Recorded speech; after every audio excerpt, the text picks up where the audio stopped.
반갑습니다. 말씀과 함께 하루를 시작하는 주님의 백성들을 예수님의 이름으로 축복합니다.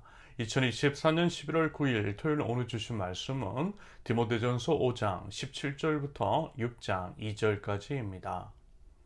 잘 다스리는 장로들은 두 배로 존경을 받아야 합니다. 특히 말씀을 전파하는 일과 가르치는 일에 수고하는 장로들은 더욱 그리하여야 합니다.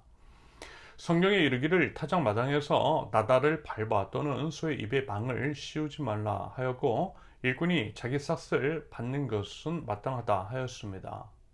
장로에 대한 고발은 두 사람이나 세 사람이 증인이 없이는 받아들이지 마십시오.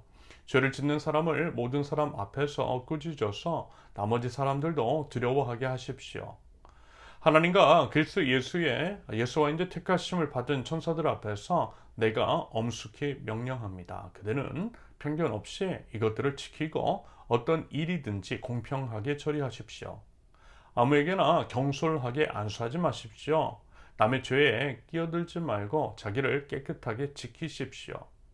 이제부터는 물만 마시지 말고 위장과 잦은 병을 생각해서 포도주를 조금씩 쓰십시오.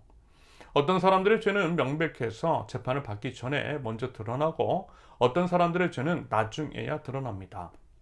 이와 마찬가지로 착한 행실도 드러나게 마련이고 드러나지 않은 것도 언제까지나 감추어져 있지는 못합니다. 종이 멍에를 메고 있는 사람은 자기 주인을 아주 존경할 분으로 여겨야 합니다. 그렇게 하여야 하나님의 이름과 우리 가르침의 욕이 돌아가지 않을 것입니다. 신도인 주인을 섬기는 종들은 그 주인이 신도라고 해서 가볍게 여겨서는 안 됩니다.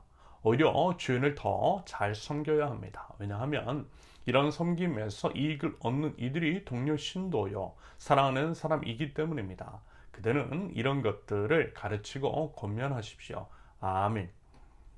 계속되는 교회 안에 여러 사람들에 대한 기본적인 지침입니다. 먼저 17절과 18절은 장로들.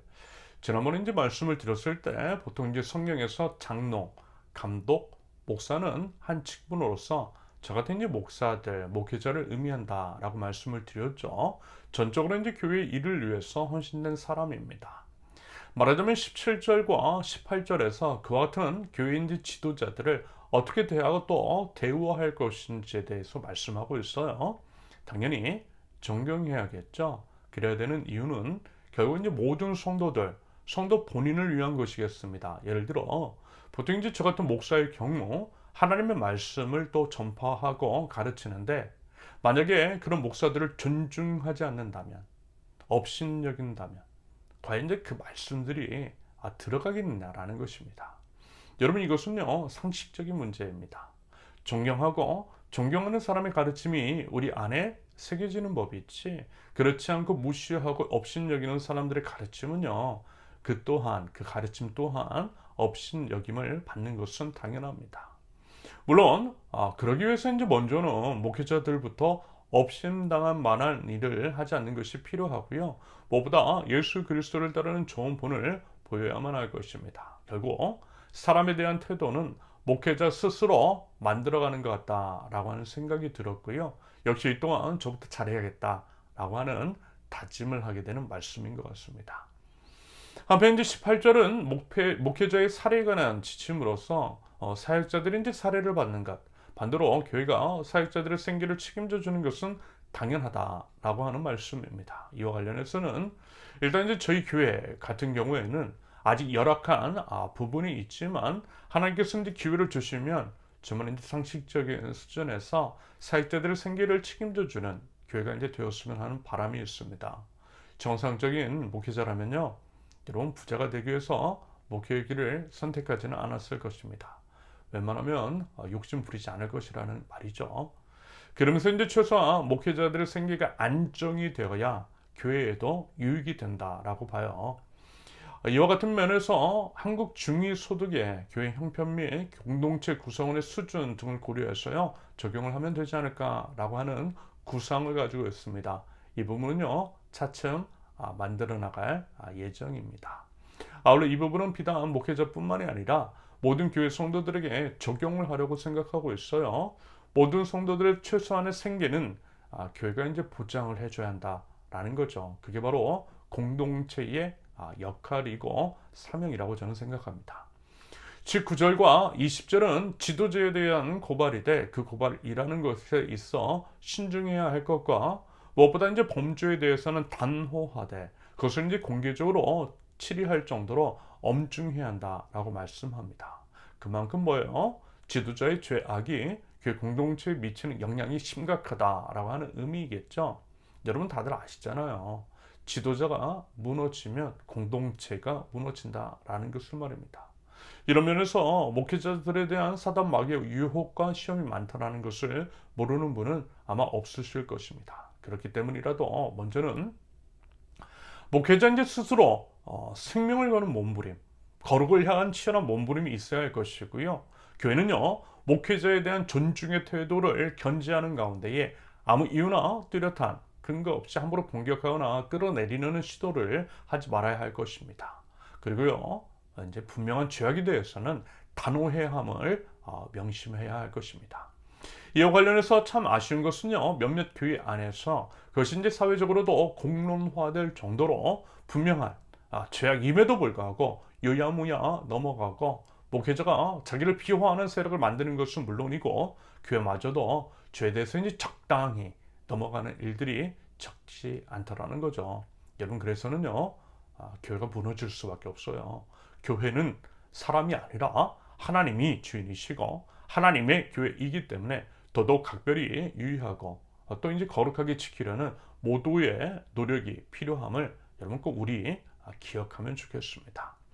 이어서 이제 21절에서 모든 일에 대해서 편견이 없고 공평하게 처리하라고 하시는데 하나님이 공평하신 분이시므로 차별 없이 공평한 처리 및 대우 등을 통하여서 그 하나님의 공평하심을 드러내라는 의미일 것입니다. 우리는 하나님을 드러내는 통로입니다. 아울러 22절에서 경솔하게 안수하지 말라라고 하는 것은요, 이런 거예요. 안수는 보통 지도자를 세울 때 행하는 것일 텐데요. 함부로 경솔하게 아무나 지도자로 세워서는 안 된다라고 하는 의미겠죠. 당연한 얘기죠. 신중에 신중을 기해야만 합니다. 여러 교회의 사례를 봐도 그저 이제 겉으로 드러난 모습들, 스펙 같은 것들로 판단해서 사역자를 세웠을 때 일어났던 폐해들, 심지어는 교회가 무너지기까지 한 것을 여러분들 아마 들어보신 적이 있을 것입니다. 반복해서 말씀을 드리지만 그만큼 뭐예요? 지도자가 중요하다라는 의미인 거죠. 23절에서 포도주를 조금씩 쓰라라고 하는 권면은 이게 무슨 이제 술 마시지 말라는 의미가 아니라 건강 관리를 하라는, 건강에 이제 신경을 써야 한다라고 하는 의미로 이제 받아들이시면 되겠습니다. 그래서 이제 저도 틈틈이 운동하고 있고요. 그렇게 하는 이유는 교회 전반에 저의 이제 건강에 영향을 미칠 수 있기 때문입니다. 24절과 25절은 결국 모든 것은 드러난다라고 하는 의미로서 매사에 하나님께서 지켜보고 계신다라고 하는 코람데오의 자세로 살아가는 의미인 것이겠죠. 그러면서 이런 생각이 들어요. 특히 이제 선한 일을 한다라고 할 때 솔직히 이런 생각이 들 때가 정말 많이 있거든요. 과연 이게 이제 무슨 소용이 있을까? 이렇게 한다고 해서 될까? 뭐 이런 것들이요. 여러분 생각보다 착한 일, 선한 일을 하는 것, 그리고 이제 그것들을 지속하는 것이 쉽지는 않더라고요. 그래서 이제 필요한 것은 낙심하지 않는 것이고요. 끝까지.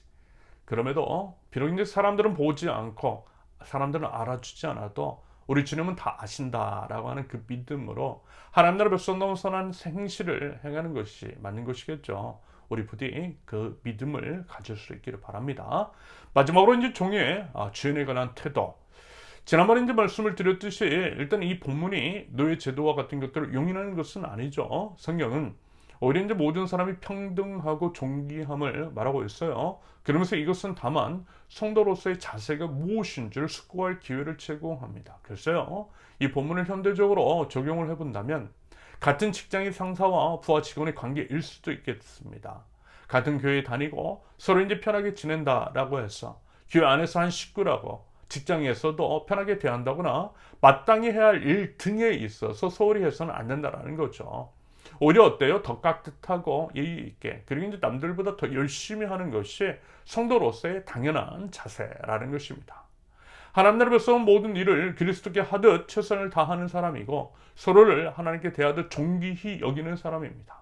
그것이 하나님 나라 백성 다움이고 그 어떤 사람들이 모인 곳이 하나님의 나라인 거죠. 드디어 메시아 하나님 나라 백성이라고 하는 분명한 인식으로 바른 삶의 태도로 하나님께 영광을 올려드릴 줄 아는 하나님 나라 백성들, 저와 여러분들이 있을 수 있기를 예수님의 이름으로 축원합니다. 함께 기도합니다. 하나님께서 세워주신 지도자를 존중하고 그를 위해서 기도하는 공동체가 되기를 원합니다. 죄악의 판단에 대해서는 신중하되 분명하게 드러난 죄악에 대해서는 단호함으로써 하나님의 교회를 거룩하게 지켜내는 하나님나라 백성되게 하옵소서. 죄를 통해 하나님의 공평과 정의가 드러나게 하시며 우리 주님 다시 오실 때까지 믿음으로 선한 행실을 지속하며 모든 것들을 행할 때에 우리 주님께 하듯 최선을 다하고 서로를 하나님처럼 대함으로써 그렇게 하나님 나라를 힘써 세워나갈 줄 아는 저희 될 수 있도록 우리 주님 인도하여 주시옵소서. 예수님의 이름으로 기도합니다. 아멘. 하나님께서 오늘 주신 말씀과 각자의 기도 제목을 놓고 우리 잠시 기도합니다.